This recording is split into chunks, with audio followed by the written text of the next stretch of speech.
Romanos capítulo 13, versículo 11 nos dice, y esto conociendo el tiempo, que es ya hora de levantarnos del sueño. Conociendo el tiempo. Hay un tiempo que nos está prohibido pretender conocerlo. Y ya hemos algo comentado al respecto. Pretender conocer fechas y periodos nos está prohibido. Pero también nos está advertido que si no conocemos el tiempo, estaremos en serio peligro. Un tiempo para no conocer y un tiempo para conocer. Y esta mañana queremos, como refuerzo al asunto principal que nos debe mover, presentar algunos aspectos en relación con el tiempo. Y en primer lugar queremos compartir para que leamos juntos una advertencia que hace la sierva del Señor. Vivimos en una época cuando prevalece la maldad. Los peligros de los últimos días se acumulan a nuestro alrededor y debido a que abunda la iniquidad, se enfría el amor de muchos. Se nos señala la brevedad del tiempo para estimularnos a buscar la justicia y a convertir a Cristo en nuestro amigo. Pero este no es el gran motivo. Tiene sabor a egoísmo. Es necesario que se nos señalen los terrores del día de Dios para compelirnos por el miedo a obrar correctamente.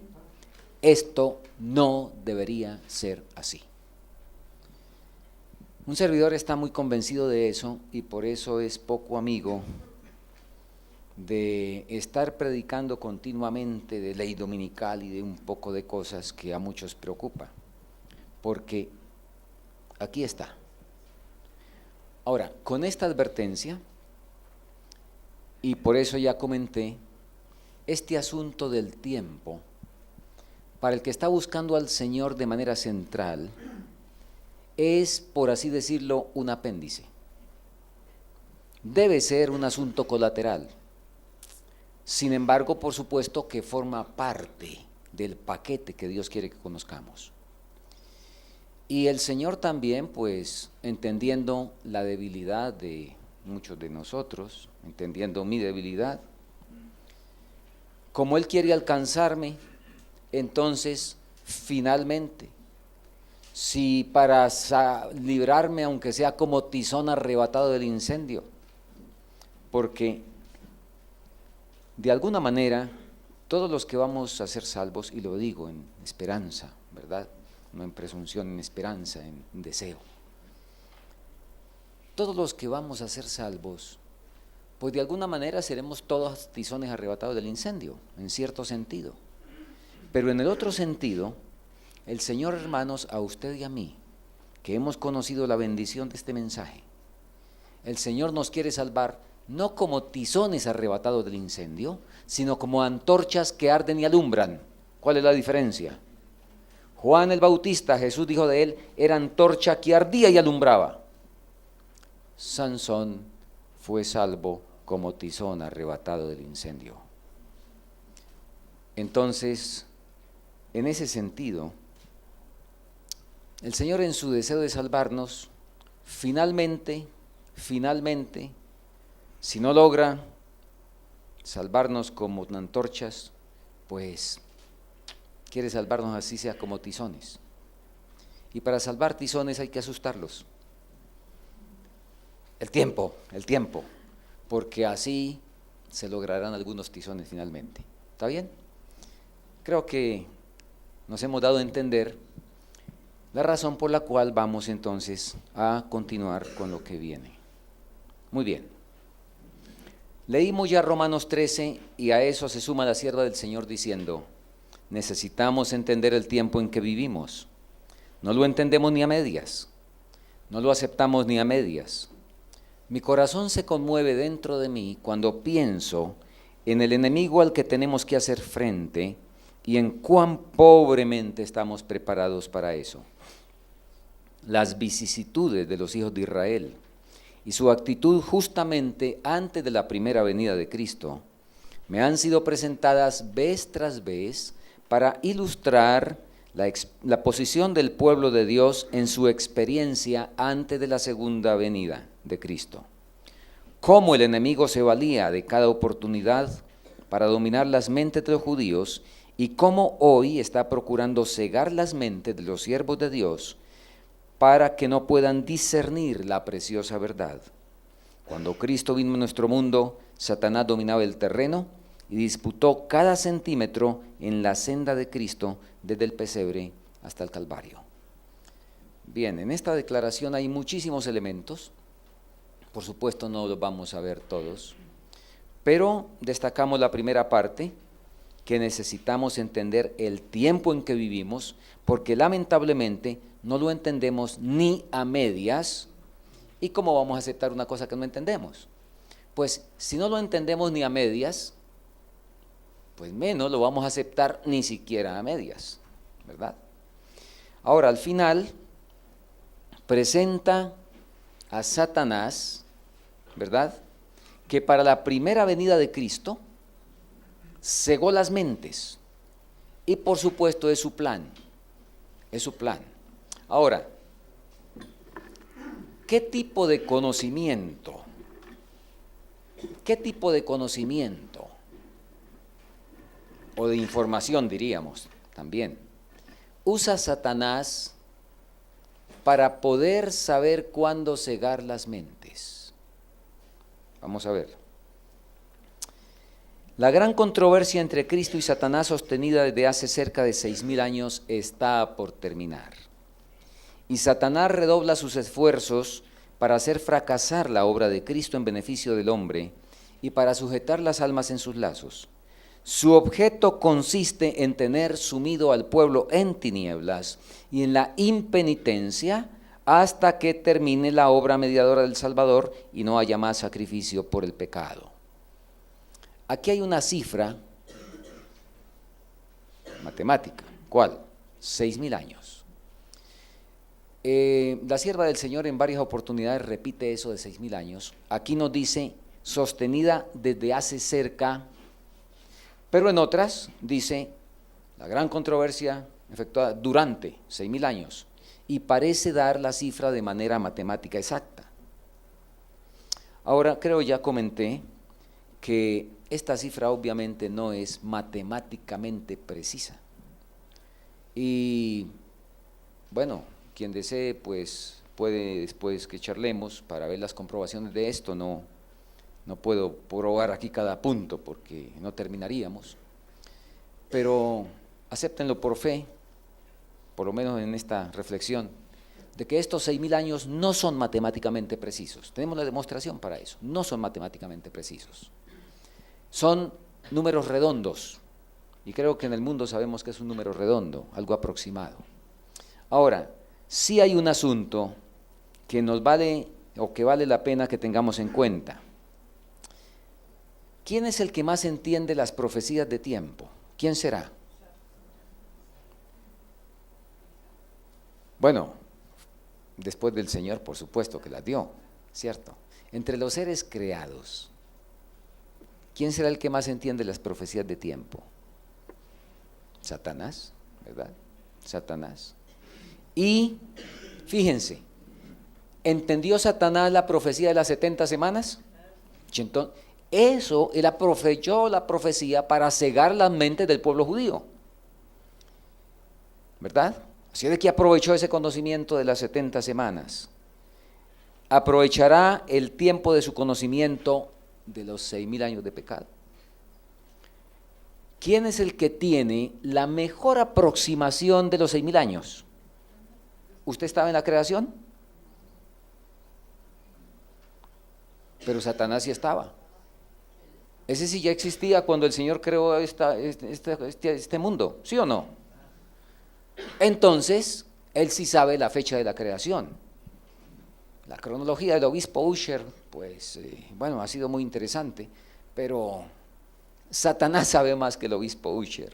Él sabe más la fecha de la creación, así es que es quien tiene la mejor aproximación, aunque repito, pues tampoco tiene la fecha exacta, porque él sabe que eso es número redondo, entonces, y que el Señor dijo que el día y la hora nadie lo sabe, así es de que él cree eso, no pretende creer el momento, pero repito, conoce bastante bien, el que mejor conoce la aproximación en el tiempo. Y entonces sería, o será, que ese conocimiento, ahora que se libra el conflicto final, que no lo estaba librando para las 70 semanas cumplidas, ¿será que ahora Satanás se va a quedar muy tranquilo frente al conocimiento del último momento que tiene? Obviamente nosotros sabemos eso, ¿verdad? Y vamos a ver, hermanos, entonces ahora cómo Satanás se ha preparado. Y yo sé que lo que vamos a decir desde el punto de vista general, pues absolutamente no es nada nuevo. De hecho, para nosotros creo que no debería haber nada nuevo. Pero posiblemente algunos detalles nos impacten en el sentido de cómo el enemigo se ha preparado y se prepara, dándonos ejemplo en lo que a preparación respecta. Muy bien. Bueno, estas son comprobaciones de los detalles de los 6.000 años. Estrategia diabólica, y no escribí ahí tiempo del fin. ¿Desde cuándo estamos en el tiempo del fin, proféticamente hablando? ¿Cuánto? 1798. 1798. Muy bien. Así es de que, ¿cuántos años llevamos ya en el tiempo del fin? Sí, más de 200, así es de que, ¿verdad? Y por supuesto Satanás se preparó para el tiempo del fin porque él entendió muy bien la profecía de los 1260 años. Y empezó en el tiempo del fin, pues empezó a arreciar también su asunto. Pero un servidor colocó ahí sin que me temblara el pulso, para el fin del tiempo. Porque el tiempo del fin pues ha sido un periodo largo. Pero eso tiene su parte final, ¿verdad? Un servidor está convencido de que estamos no solo en el tiempo del fin, sino en el fin del tiempo. Muy bien. Aquí aparece una dama, no sé cuántos la han visto antes. Esa dama se llama Alicia Bailey. Vivió de 1880 a 1949. Sus ideas fueron perfeccionadas por Marilyn Ferguson y plasmadas en el libro La conspiración de Acuario, que es lo que podría llamarse la Biblia de la nueva era. En sus escritos, Alicia propone todo un plan para el nuevo orden mundial, pero no fue Alicia. En el mes de noviembre de 1919, Bailey comenzó a escribir textos que afirmaba que eran dictados telepáticamente. O sea, Alicia Bailey escribió bajo trance. ¿Qué diferencia hay con Elena de White? ¿Qué diferencia hay entre ser inspirada y escribir bajo trance? ¿Saben qué es bajo trance? ¿No tiene conciencia? Telepáticamente dice aquí. Entonces, otra mente, otro escribió. Ella ni se dio cuenta de lo que escribió. Después de que regresó del trance y leyó lo que escribió, se dio cuenta, pero de resto no se dio cuenta. Bien, así es de que ella dijo tranquilamente que los textos eran dictados telepáticamente por un tal tibetano o D.K. Bueno, publicó esos textos, etcétera. Más tarde reveló que el tibetano D.K. era el maestro Dwalkul. Bailey dijo que después de una cierta resistencia, basada en la humildad, finalmente fue persuadida a nombrarlo claramente. Ella escribió usando el nombre del maestro durante 30 años, entre 1919 hasta su muerte sucedida en 1949.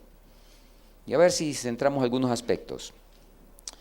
Es un plan en 3 etapas. La primera, en la serie de 3 interpretaciones de la enseñanza de la sabiduría eterna planeada por la jerarquía y confiada del maestro tibetano, bueno, fue dada al mundo por mediación de H.P. Helen Blavatsky entre los años 1875 y 1890, 15 años, y se denomina la fase preparatoria de la enseñanza. Luego viene la segunda fase, que es donde está bien estipulado el plan, dado a través de esta mujer en esas fechas. Y mire la última, la tercera y última interpretación de la serie. Ahora, este es el plan.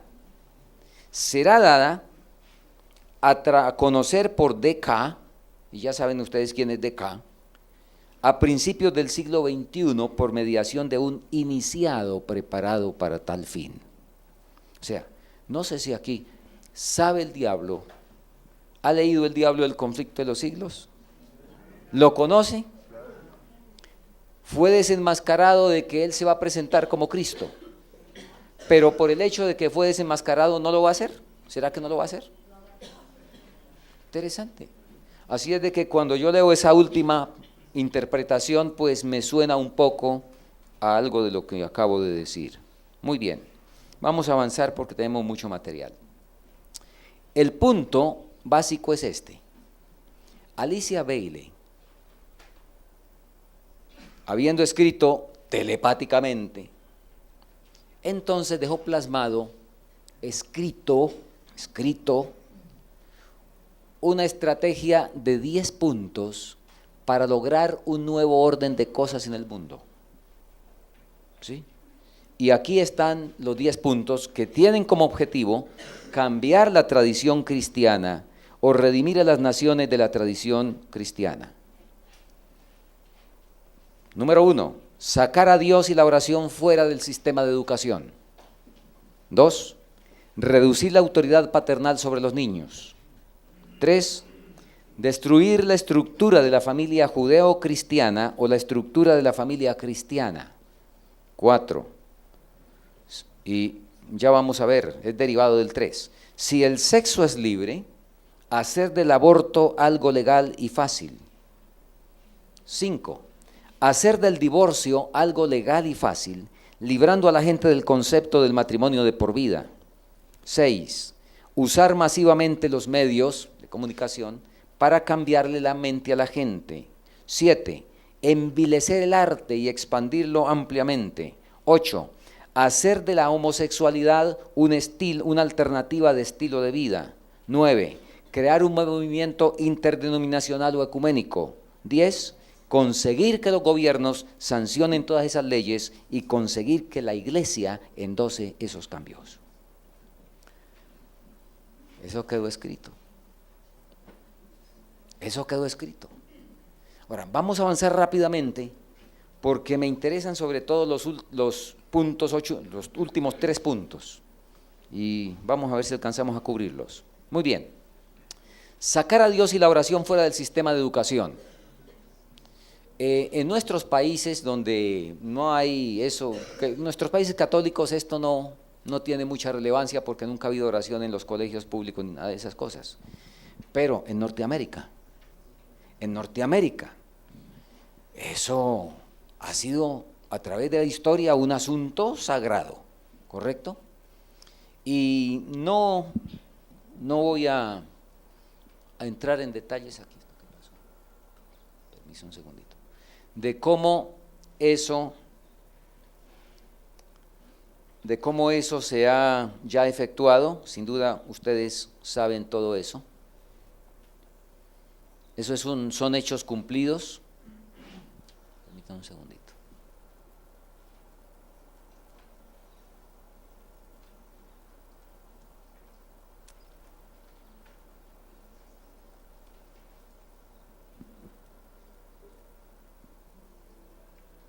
Muy bien. El punto es que sacar a Dios y la oración fuera del sistema de educación, los niños van a la escuela y ahí reciben las herramientas que son importantes para la vida. Entonces, si a Dios no se le menciona en la escuela, ¿qué quiere decir? No lo necesitamos, no se necesita para la vida. Bueno, aquí hay una serie de noticias que no vamos a ver cómo esto se ha cumplido, cómo eso ya está, inclusive ahora es un problema, y aquí hay una noticia de abril del año pasado, ilustrativa. Ahora es un delito orar en las escuelas, o como en este caso, 2 estudiantes iban hablando de la Biblia en un descanso y se les llamó la atención y se les prohibió. En un descanso, en un recreo, 2 estudiantes hablando de la Biblia. Muy bien, vamos a avanzar. Punto 2, reducir la autoridad paternal sobre los niños. Y eso se hace a través de varios aspectos. Número 1, promoviendo los derechos excesivos de los niños. Ya hay países donde es prohibido trabajar hasta los 18 años. Donde antes de eso no se... Y cuidado con que el niño haga algo, ¿verdad? ¿Qué dice el Señor? ¿A qué edad el niño ya debe empezar a tener responsabilidades fijas? Pequeñas, por supuesto. ¿Alguien recuerda? La hermana Juay lo dice en Conducción del Niño. Ok. A los 6 años. Antes de los 6 años que corran como corderitos y todo eso, dice ella. Y que ayude voluntariamente, cuando quiera coger una escoba y por ahí hacer así, en fin, ¿verdad? Pero a partir de los 6 años debe empezar a recibir responsabilidades fijas. Hijito, atender la cama todos los días. Y se le va agrandando el asunto. Pero ahora hasta los 18 años hay que darle de todo, que haga lo que quiera, etc. Y ahí hay una serie de datos, por ejemplo, como ese de la carta del UNICEF, pero realmente serán muchos datos, así es de que lo interesante es que ustedes escuchan y saben que esto galopa en el mundo de hoy. Luego otro punto es aboliendo el castigo corporal. Ya primero empezó en los países llamados del primer mundo. En los Estados Unidos, si un padre toca a un niño, cuando el niño llega a la escuela, lo primero que le enseñan es a llamar y le meten en la cabeza el 911. Para si el papá llega a tocarlo, de una vez va, marca el 911 y al momentico llega la policía y se lleva al papá, ¿verdad? Así es que esos son los avances, pero ya sabemos qué tipo de avances. Bueno, los profesores son los agentes de implementación en las escuelas. Lo primero que hacen es advertir a los niños de sus derechos y que se los aprendan bien, ¿verdad? Destruir la estructura de la familia judeo-cristiana. ¿Cómo? Básicamente, ahí está el punto. Promover la promiscuidad sexual. Liberar a los jóvenes del concepto de lo incorrecto del sexo prematrimonial. Permítaseles tener sexo libre, elévelo a una altura tal que lo conceptúen como la alegría suprema de la vida, fantaseándola, y que cada uno se sienta orgulloso de aparecer activo en eso, aún para quienes están fuera del matrimonio. Y usar la industria publicitaria. Y nótese lo que textualmente se comentó, se dijo: vaya a la industria publicitaria y haga todo lo posible para capturar su atención. Aun cuando anuncien un helado, muéstreles un muslo de mujer, un bikini, etcétera, porque debe hacerse que se estallen los pensamientos. Muy bien. Ahora, si el sexo es libre, entonces hay que evitar las complicaciones, ¿verdad?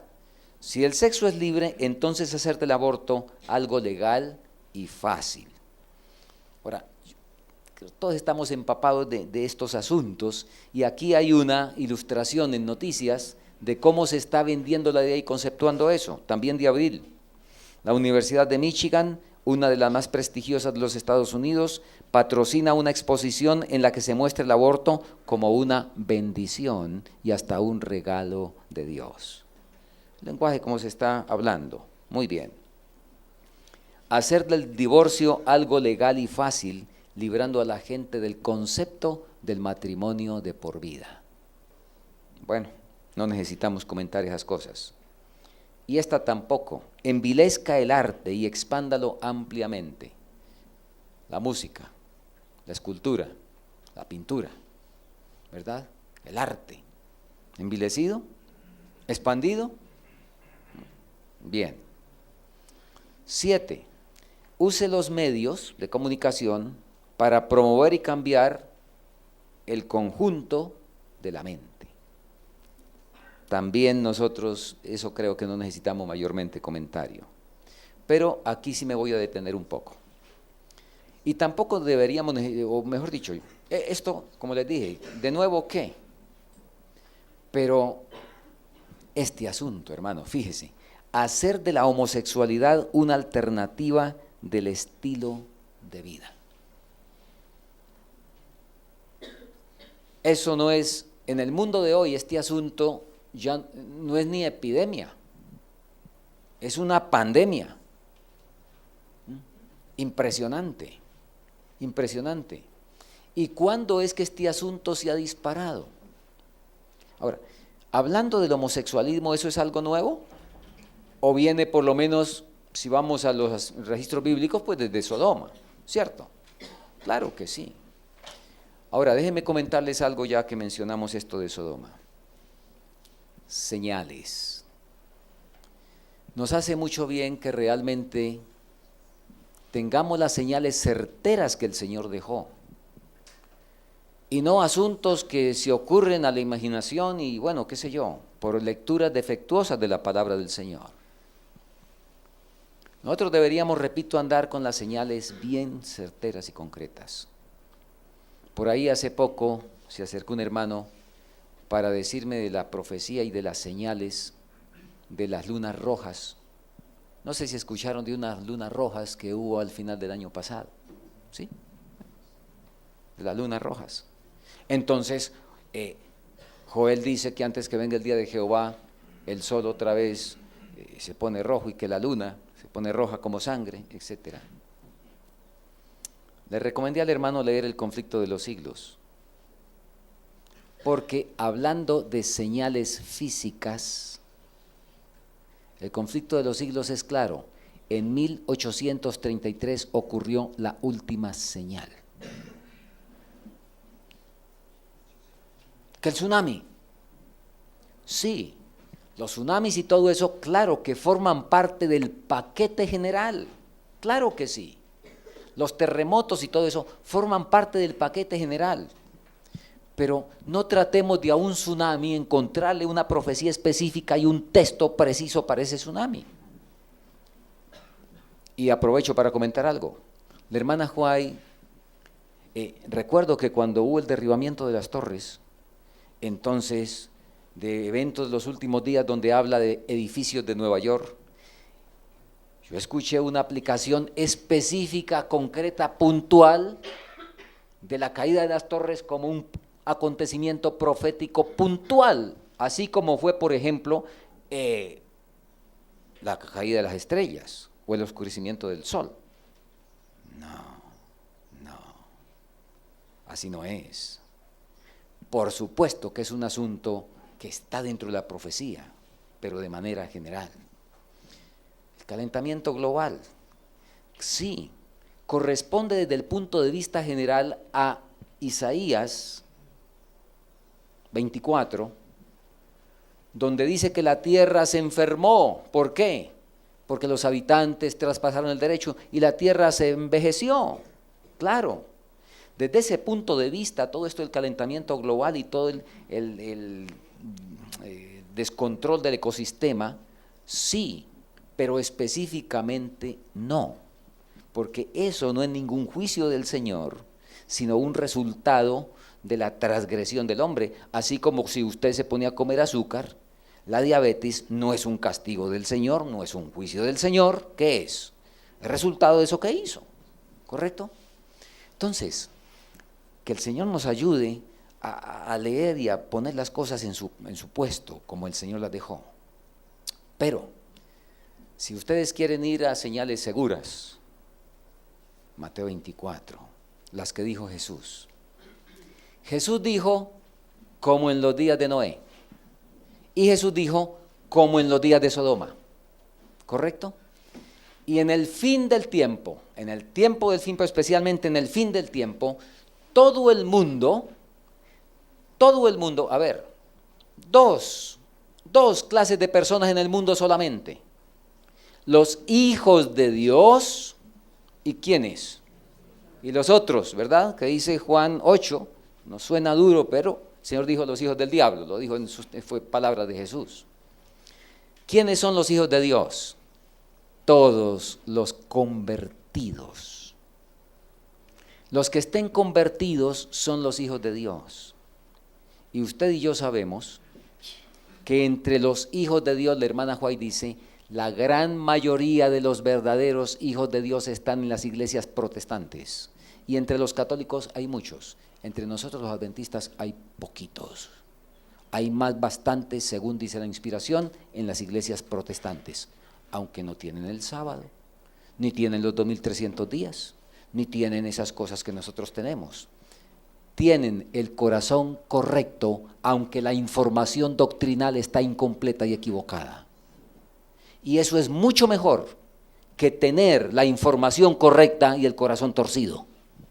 En el cielo no encontraremos una sola persona con el corazón torcido, aunque tendrán que ser enseñados en la doctrina correcta, ¿verdad? Al cielo llegarán muchos que no tuvieron oportunidad de la doctrina correcta, pero no llegará ni uno solo con el corazón torcido.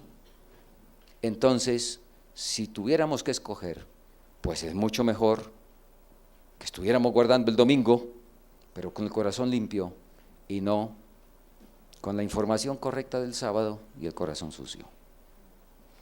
Así es que en este asunto realmente el Señor espera que nosotros tomemos la posición adecuada. Repito, la profecía de Jesús dijo, como en los días, y estaba comentando lo siguiente, dos clases de grupos, o dos personas en el mundo, los convertidos y los no convertidos. Ahora, los no convertidos en el fin del tiempo estarán viviendo en una de dos formas, o como en los días de Noé, o como en los días de Sodoma, ¿sí? Entonces, repito, los no convertidos, unos estarán como en los días de Noé, comiendo, durmiendo, casándose y dándose en casamiento, y trabajando para sí, corriendo para hacer plata, preocupados por todo eso. Esa es la clase que pertenece a los días del diluvio. Y los que no estén en esas, estarán siendo gays, como en los días de Sodoma. Entonces, los perdidos van a estar con esas características. Unos, como en los días de Noé, otros, como en los días de Sodoma. En este caso, estamos mirando aquí a Sodoma. Y la Sodoma, que entonces fue una ciudad, ahora se nos volvió mundial, ¿correcto? Y ahí está una tremendísima señal. Y eso sí es señal. Y no es una señal por ahí que de pronto sí, que de pronto no. Es una cosa tremendamente certera. Muy bien, miren esto. Y bueno, ustedes no sé cuántos datos tienen de esto, pero es increíble. ¿Cuándo fue que esto se disparó? Repito, desde Sodoma pues ha habido este problema, pero ¿en dónde?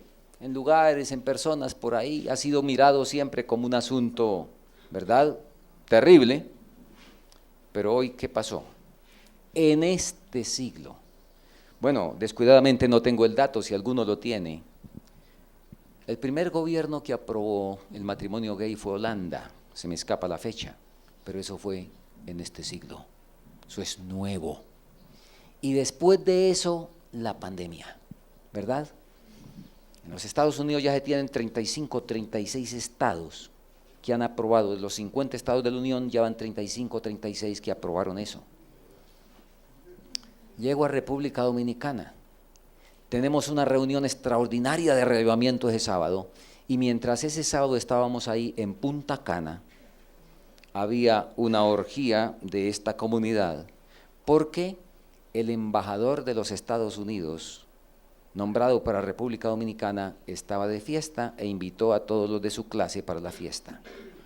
Y resulta que él, cuando lo nombró el presidente Obama como embajador, no se quiso venir a República Dominicana a tomar posesión como embajador de los Estados Unidos hasta que no le sacaron los papeles a, ¿cómo decir ahí?, al otro o a la otra, no sé cómo será ahí, ¿sí?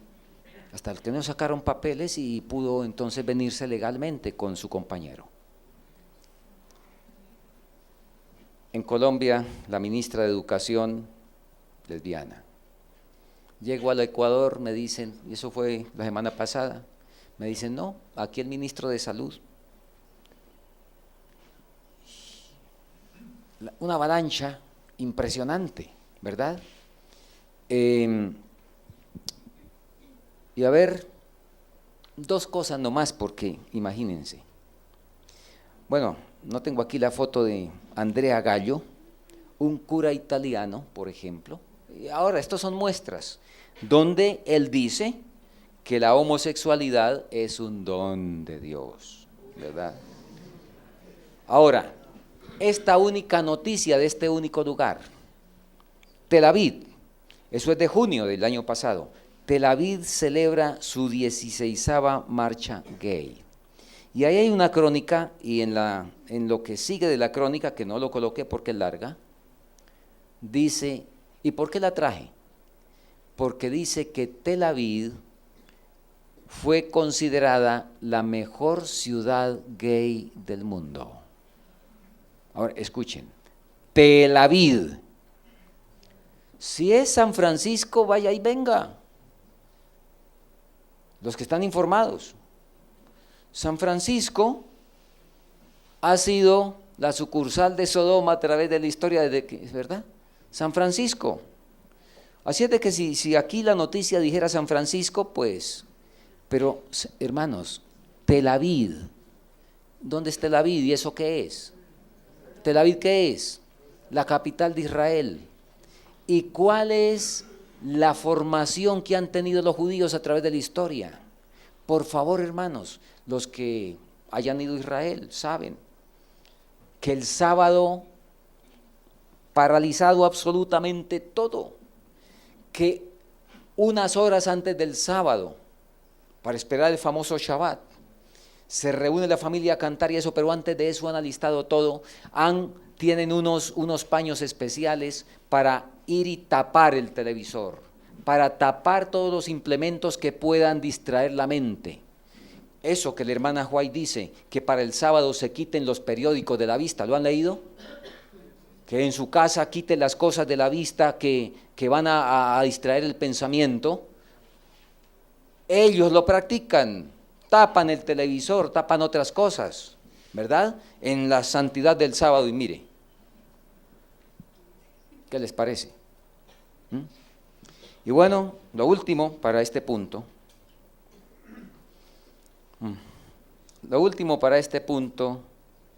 es esto.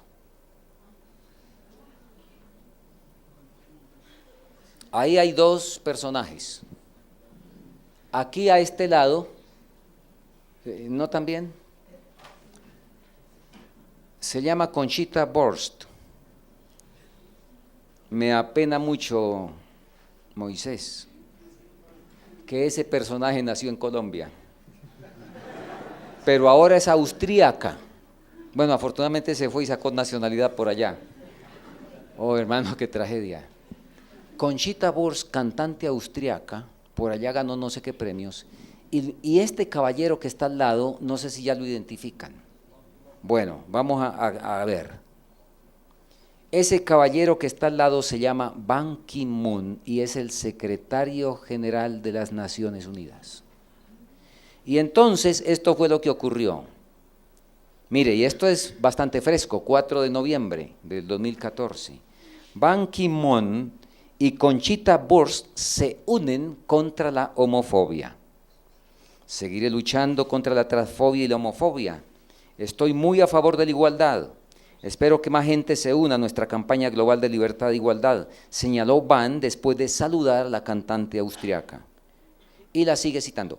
Como dijo Conchita en la noche de su victoria, la citó, somos imparables, manifestó el secretario general de la ONU en medio del júbilo del público.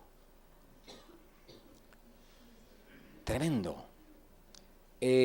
Bueno, no sé, el hermano Kai sin duda sabe esto.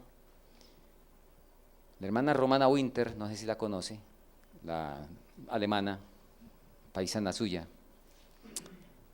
presentando esto hace poco en Tunía. La hermana Romana pidió la palabra, acababa de regresar de Alemania y nos contó que en Alemania, cuando llevan los niños a la guardería, en este momento, lo primero que le colocan en las manos es una cartilla para ilustrarlo sobre los diferentes estilos de familia. Al niño de la guardería, que todavía no hace rayitas y cosas de esas, ¿verdad? Que vaya a jugar y en fin, qué sé yo. Entonces le colocan una cartilla bien plastificada, bien fuerte, para que aguante el uso que los niños le dan las cosas. Y entonces aparecen diferentes clases de familia. 2 hombres. Siguiente, 2 mujeres. Y la última, un hombre y una mujer. Para que el niño se acostumbre que esos son los estilos y las clases de familia normales en la sociedad y que pueda escoger él cuando quiera escoger, porque ahora pueden escoger antes de los 7 años, a la hora que quieran pueden escoger, ¿verdad? ¿Cómo? Soy de Portugal. Muy bien. País ultracatólico. Ajá. El centro de culto a Fátima, ¿no? Sí. A la Virgen María. El matrimonio entre homosexuales ya es autorizado. Lo que están ahora discutiendo es la adopción. Ya. Muy bien. O sea, ya ese asunto, ¿verdad? Muy bien. Ahora, hermano, fíjense. Esto estaba previsto. O sea, espero que no pierdan el centro que estamos teniendo. El diablo planeó esto. Y vamos al siguiente punto. Crear un movimiento interdenominacional o ecuménico. A ver, bueno, vamos a dedicar otros minutos aquí, ¿no? Vamos a gastar otros 20 minutos. Esto tampoco es tan nuevo. Ahora, déjenme comentarles lo siguiente. Ustedes saben que la lucha entre el bien y el mal ha sido un asunto, como dicen en las competencias deportivas, cabeza a cabeza, ¿sí? Y el Señor hace algo y el diablo inmediatamente responde, o el diablo, por el conocimiento de la profecía, a veces se adelanta. ¿Está bien? Porque, ahora, fíjese, el diablo supo que Jesús dijo como en los días de Sodoma. Entonces el diablo dijo, es porque eso va a funcionar, así es de que toca hacerlo. ¿Correcto? Y esto es lo que más toca ponerle atención, hacer esto que está aquí, porque si está aquí es porque eso es lo que más va a funcionar. Tiempo del fin, y les animo a que de pronto hagan una investigación y se van a quedar sorprendidos, cómo a partir de 1798 hay un bueno, toda la vida, repito, ha existido. Leímos una cita para comenzar donde dice que cómo Satanás disputaba cada pulgada de terreno, ¿recuerdan? Muy bien. Entonces, al llegar el tiempo del fin, cuando Satanás ve, 1798, tiempo del fin, el librito se va a abrir. Yo no sé si Satanás en ese momento ya entendía que se trataba de las profecías de Daniel, que se iban a empezar ahora a entender, y las profecías del fin. Pero lo único que sé es que cuando Satanás vio a Guillermo Miller estudiando, yo no sé si yo creo que Satanás parece que se adelantó un poquito y empezó a preparar un instrumento. Guillermo Miller empezó a predicar en 1831, creo, ¿verdad? ¿Y qué empezó a predicar? La hora del juicio ha llegado. Temed a Dios y dadle gloria y adorad al Creador. ¿Correcto? Mensaje del primer ángel. En 1832, Charles Darwin publica El origen de las especies. Dios no es el creador, es la evolución la cosa. ¿Correcto? Luego, el Señor llama a una jovencita, Elena Harmon, para entregarle el don profético. Y Satanás entonces llama a un jovencito, José Smith, y también se le aparece el ángel y también le habla igual. De paso, hermanos, de paso. El Señor nos ayude porque para convencer a las personas es el Espíritu Santo, y a través de los métodos que usa el Espíritu Santo y el poder de la palabra, no de los argumentos. Y hago aquí un paréntesis para lo siguiente. Aquí está usted parado. Y viene un adventista y le cuenta la historia de que Dios inspiró a Elena de White y que un ángel le hablaba. ¿Sí? Y viene un mormón y le cuenta la historia de que Dios inspiró a José Smith y que el ángel Moroni le hablaba. ¿Usted a quién le cree? ¿Sí? ¿A quién le cree? Entonces, notemos el asunto con las personas. Y hago aquí una pausa, repito, para comentar un principio de evangelismo. Un servidor desde hace muchos años no trata de convencer a nadie con argumentos de Elena de White, de que mire que esto, que aquello, porque, repito, el diablo también sacó sus historias y me encantó y no lo tenía bien fijado cómo debía ser, pero una experiencia en Colombia. Un hermano que vivía en el campo, hacía pan, iba a la ciudad a vender, tanto para sustento como para obra misionera. Llegó a un hogar de una señora evangélica. Bueno, se hizo su cliente y en algún momento el hermano se sintió impactado a compartirle el deseado de todas las gentes. Así es de que le llevó el deseo de todas las gentes a esta mujer. Cuando regresó a los 8 días para llevarle pan otra vez, esta hermana, yo creo que era una hermana, ¿verdad?, le dijo: usted perdió ese libro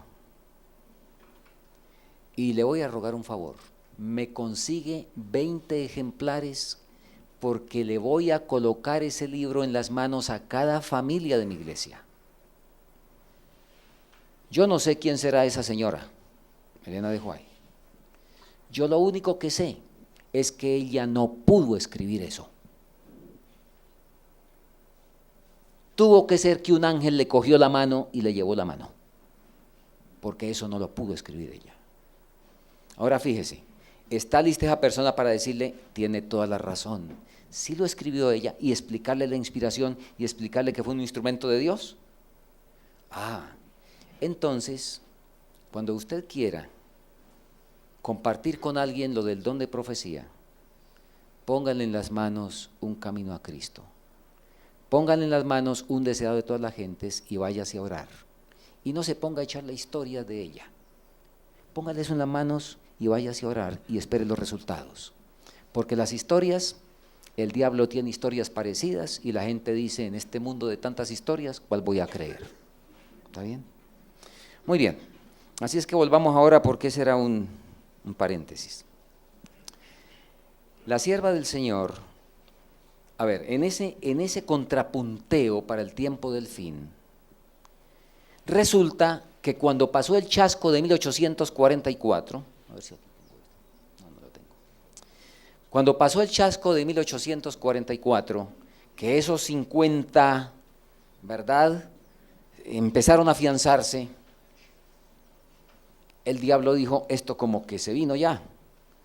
Y entonces, para 1846, ya había un movimiento interdenominacional o ecuménico. Léanlo en El conflicto de los siglos, en el sermón de Carlos Beecher, donde él, después de decir la condición de las iglesias, dice al final: ¿y qué es lo que se predica? Credo universal e iglesia universal. 1846. Recuerden que para 1888 ¿habían leyes dominicales o no? ¿Por qué?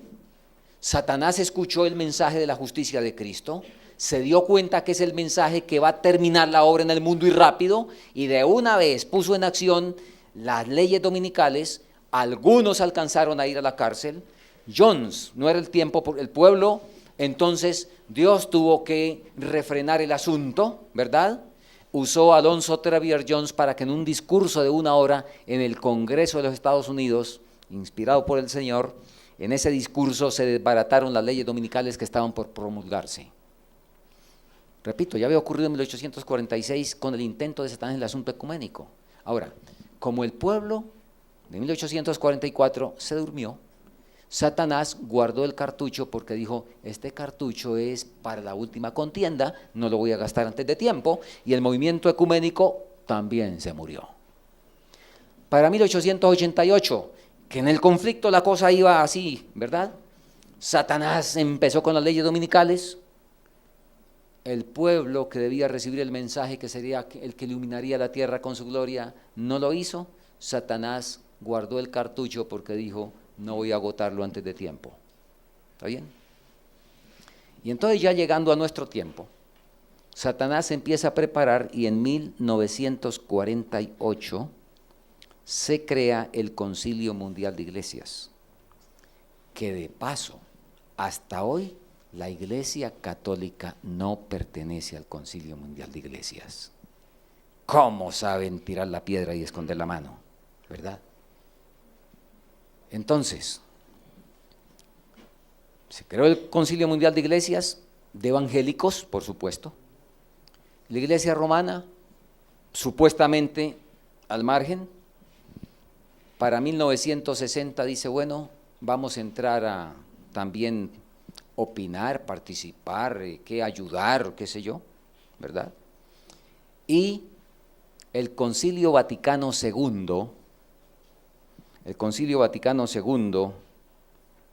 entonces ya cambiamos la terminología, no son los herejes, no son los, bueno, todos esos otros epítetos, sino ahora pasan a ser los hermanos separados. Y hay que hacer un plan para atraer los hermanos separados. Y empieza el ecumenismo a andar, ¿sí? Empieza a andar. Y bueno, de cuando en cuando aparecían por ahí determinados líderes evangélicos diciendo que el Papa pues era el personaje. Y entre otros el famoso Billy Graham, ¿recuerdan? Habló muy bien del Papa y promoviendo al Papa y todo lo demás.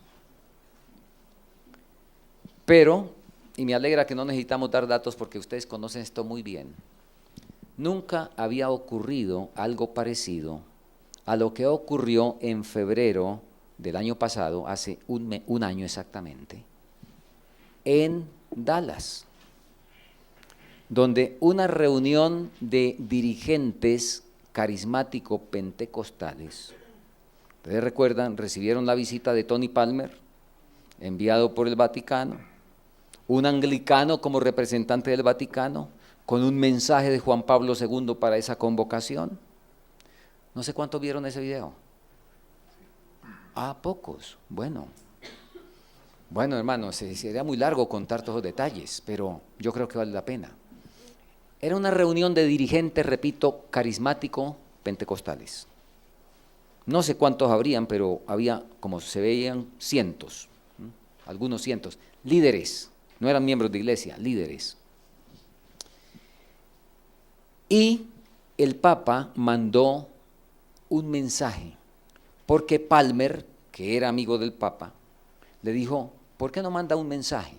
Supuestamente dice que fue Palmer. Bueno, en todo caso, Palmer fue allá, a esa reunión, muy amigo de Kenneth Copeland, el que dirigía esa convocación.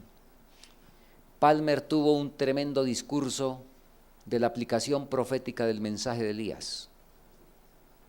Malaquías 4. Antes de que venga el día de Jehová, vendrá Elías para hacer volver el corazón, y es muy interesante que él destacó, para hacer volver el corazón de los hijos a los padres. Él no destacó de los padres a los hijos, sino de los hijos a los padres.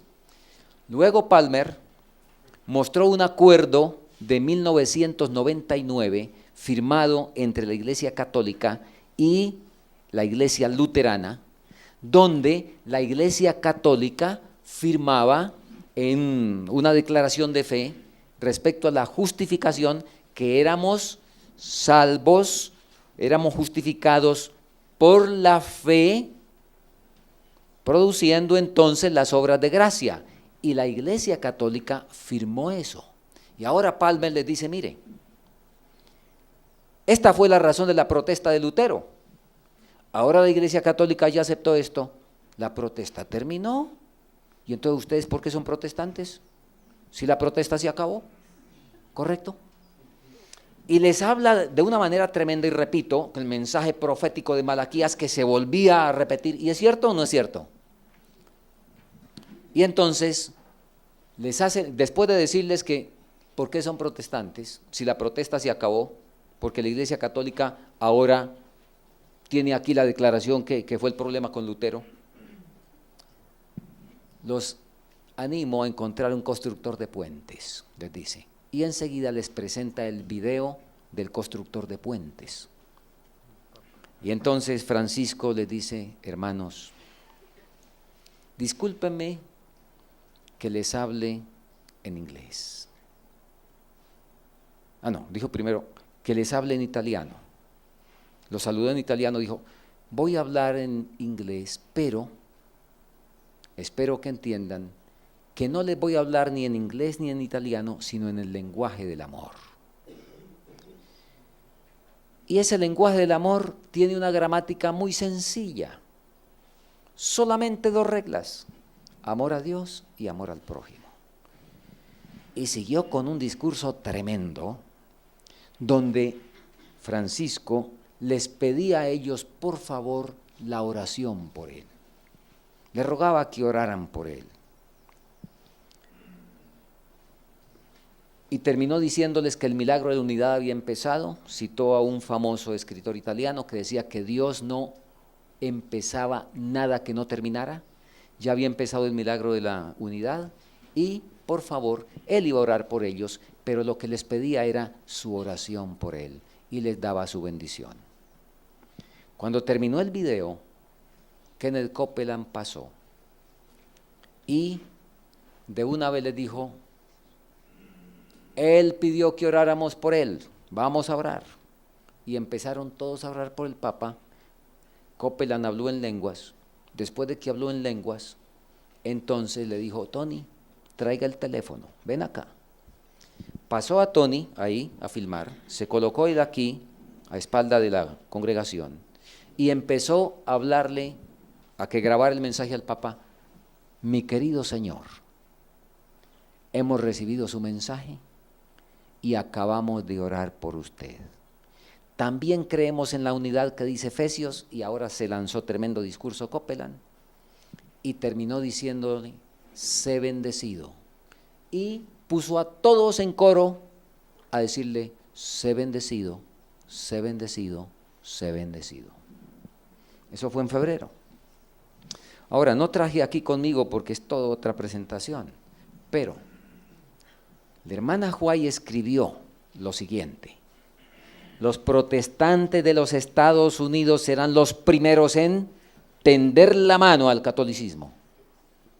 Nótese, eso está en conflicto de los siglos, creo que como 347. Los protestantes de los Estados Unidos serán los primeros. Nunca había ocurrido una cuestión como esa, ¿sí? Y pues ahí se ve claramente un cumplimiento contundente del asunto. Ahora, escuchen, a las 3 semanas, la cita dice, los protestantes de los Estados Unidos eran los primeros. A las 3 semanas, no sé si lo tengo aquí, no, lo tengo acá. Bueno, les puedo mostrar aquí todo eso luego. A las 3 semanas, en Suecia, un hombre llamado Ulf Ekman, en un culto dominical frente a 3,000 feligreses, con su esposa al lado, les dijo, a partir de este momento yo me hago católico, porque nuestros prejuicios protestantes en muchos sentidos ya no tienen realmente sentido, ¿sí? Y explicó que él venía pensándolo hacía tiempo, pero que su decisión pues fue tomada con base en la reunión que hacía pocas semanas había ocurrido en Dallas. Ahora, Ulf Ekman, estamos hablando de un hombre que es el más influyente en toda Escandinavia, que tiene 1000 obreros bíblicos, es el más influyente en todos los países de la antigua cortina de hierro, tiene un programa televisivo internacional y que ha escrito libros que se han traducido a 60 idiomas. Entonces, no estamos hablando de un pastor por ahí de barrio, ¿verdad? La cita decía, los protestantes de los Estados Unidos serán los primeros, y es increíble que 3 semanas después ya estaban en Europa y en otros lugares cumpliéndose la profecía al pie de la letra, ¿correcto? Después de eso, al momentico, Joel Osteen, de Houston, un hombre que dirige programa televisivo para 7 millones de personas, viaja al Vaticano con mormones y con otra serie de gente y siguen lo mismo, y a partir de ahí yo me cansé de recopilar noticias, yo me cansé. No hay semana que no haya un evento con judíos, con budistas, con musulmanes. Ustedes sin duda han visto noticias, ¿verdad? Impresionante el avance ecuménico en el año pasado. Ahora, voy a dejarles una convicción de un servidor, cuidado, espero que ninguno haga cuentas de tiempo de lo que voy a decir, porque es una apreciación mía. Lo comparo con el despegue de un avión. Esto del ecumenismo. En 1960 empezó el carreteo. Ahora, en grandes aeropuertos del mundo a veces dura uno hasta 15 minutos en el carreteo para ir por allá a pistas bien alejadas, ¿verdad? Usted puede durar 5, 10, hasta 15 minutos en el carreteo del avión, hasta que llega y toma posición en la cabecera de la pista del despegue, ¿verdad? Toma posición, cuando acelera las turbinas, usted sencillamente siente que lo empujaron de atrás, y a partir de ahí no hay reversa, y mientras duró 10 minutos en el carreteo, en el despegue dura 25, 30 o 40 segundos, depende del tamaño del avión. A un servidor no le queda duda de que si aceleraron turbinas en febrero del año pasado, en este asunto del ecumenismo. Antes de eso veníamos en carreteo, ¿verdad? Pero sigan ustedes, impresionante el asunto en relación con el avance tan tremendo de esta cuestión. Y ustedes saben que el Papa va a ir en el 2015, ahora, bueno, va a venir por allí al Ecuador, aquí también, bueno, y va a ir en septiembre a los Estados Unidos a una triple función. Número 1, por primera vez, invitado por el Congreso de los Estados Unidos. Ahora, espero que entendamos que una cosa es que lo invite el presidente, es una cosa muy distinta que lo invite el Congreso, porque el presidente es jefe de Estado y el Papa es jefe de un Estado, entonces es un jefe de Estado que invita a otro, eso es normal, diríamos, ¿verdad? Pero que lo invite el Congreso, no el Senado o la Cámara, conjunto el Congreso, ¿verdad? Y él va a hablarles en el 2015 allá en el Congreso, primera vez que el Congreso lo invita. Al mismo tiempo va a dirigir la reunión de familias en Filadelfia, y al mismo tiempo va a hablar en las Naciones Unidas. Las 3 cosas se van a hacer en esa fecha. Espero que ninguno haga profecía de que en esa fecha se va a dar la ley dominical. No nos metamos en eso, por favor. ¿Correcto? Por favor, no nos pongamos en esas, pero sí veamos cómo van las cosas. Sí veamos cómo van las cosas. Muy bien. Finalmente, ya, no necesitamos comentar esto. El décimo punto de la estrategia satánica que quedó escrita para el fin del tiempo, decía, conseguir que los gobiernos sancionen estas leyes. ¿Me han estado aprobando todo eso? Imagínense. Y conseguir que la iglesia endose esos cambios. A ver, aquí un poquito de... ¿Cuál iglesia? ¿Católica, evangélica, adventista, pentecostal, musulmana? ¿Cuál? ¿Qué quiere decir iglesia ahí?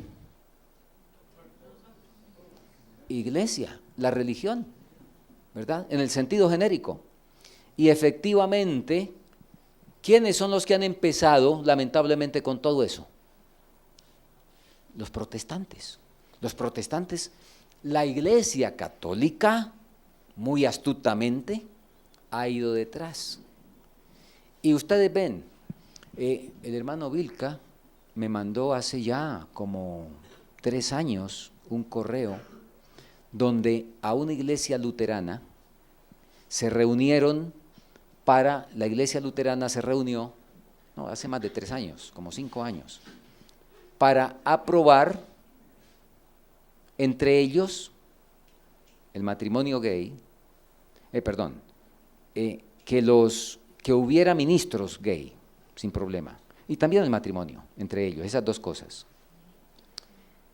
El Señor a veces se manifiesta de manera bien clara. Impresionante la noticia. Vino un tornado. Vino con dirección exacta. Vino el tornado, pasó por todas las calles de la ciudad, dio las vueltas que había que dar, llegó al lugar, les licuó el sitio, volvió nada los asientos y todo eso, creó un caos, ¿verdad? Les desbarató eso ahí. Y se fue el tornado otra vez por donde había venido y no tocó nada más. Impresionante. Evidencia, imagínese usted, ¿no? El Señor mostrando con claridad y el hombre no entiende. ¿Qué va a entender? ¿Verdad? Entonces, la iglesia ha estado en esas. Y la última, la semana pasada, vi la noticia. Ya el Papa, ustedes saben que la Iglesia Católica, y saben los problemas que hay por el celibato y todos esos detalles que se inventaron, ¿verdad? Y eso que ha pasado. Sin embargo, en la doctrina y en la teoría, ¿qué cara se ha presentado al mundo? La Iglesia Católica ha estado contra el aborto, ha estado contra el homosexualismo, se ha pronunciado a través de la historia fuertemente contra eso. Francisco, hace unos meses atrás, empezó a preparar el camino, a decir que. La semana pasada vi una noticia de un consistorio donde ahora sí Francisco claramente dijo que había que respetar y aceptar los gays y toda esa cosa. La iglesia endosando los cambios, ¿correcto? Bueno, hermanos, no olvidemos esto y vuelvo a la cita con la cual comenzamos. Vivimos en una época cuando prevalece la maldad. Los peligros de los últimos días se acumulan a nuestro alrededor y debido a que abunda la iniquidad se enfría el amor de muchos. Se nos señala la brevedad del tiempo para estimularnos a buscar la justicia y convertir a Cristo en nuestro amigo. Pero este no es el gran motivo. Tiene sabor egoísmo. Es necesario que se nos señalen los terrores del día de Dios para compelirnos por el miedo a obrar correctamente.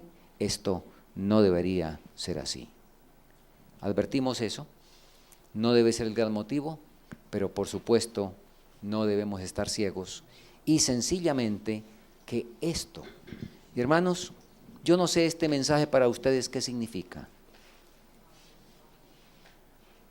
Esto que he explicado esta mañana, para mí es un mensaje de esperanza, porque mi redención está cerca. Cuando estas cosas ocurran, erguíos y levantad vuestras cabezas, porque vuestra redención está cerca. Y quienes estamos cansados de viajar, y si fuera para nosotros escoger, dejaríamos de viajar, y nos gustaría descansar, entonces esto es una señal de que se nos acerca el descanso bienaventurado. Que el Señor nos ayude y que podamos entender en nuestra vida diaria de que nuestra redención está cerca. Amén.